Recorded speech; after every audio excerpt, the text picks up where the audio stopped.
Takže zdravím vás, toto je krátke informačné video ohľadom súťaže o 10 € Paysafe kartu, ktorú som zverejnil v skupine League of Legends CZSK. A vysvetlíme si tu vlastne, ako bude súťaž prebiehať. Čiže povedzme, že súťaž začala dneska, 29. februára, a som zapojený v súťaži a odohral som za dneska 3 hry. Takže tu sú tie 3 hry a za každú hru dostanem 5 bodov.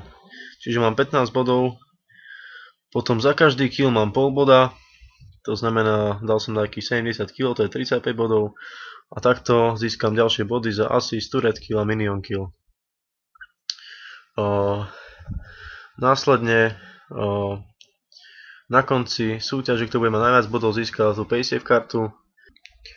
Do súťaže sa môžete zapojiť tak, že napíšete komentár, zapájam sa, alebo mi pošlete správu, aby som mohol monitorovať vaše killy a koľko hier máte odohratých. Budem potrebovať vaše summoner meno a server, na ktorom hráte.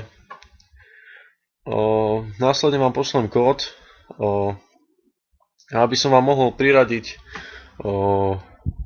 body, musíte vytvoriť novú mastery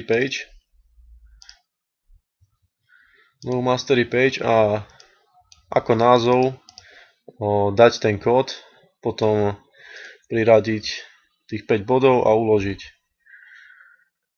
Každý týždeň budú zverejnené priebežné výsledky súťaže tu na skupine a vlastne zistíte, koľko máte bodov podľa kódu, ktorý vám pošlem na Facebook.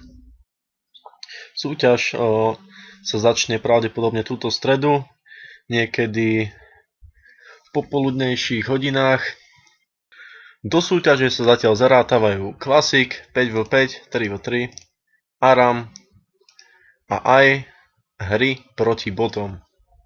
Súťaž sa ukončí o nejaké 3 alebo 4 týždne od začatia. Možno sa ešte pridajú nejaké výhry, všetko závisí od počtu ľudí, ktorí sa zapoja, a presné informácie a termíny sa dozviete v stredu.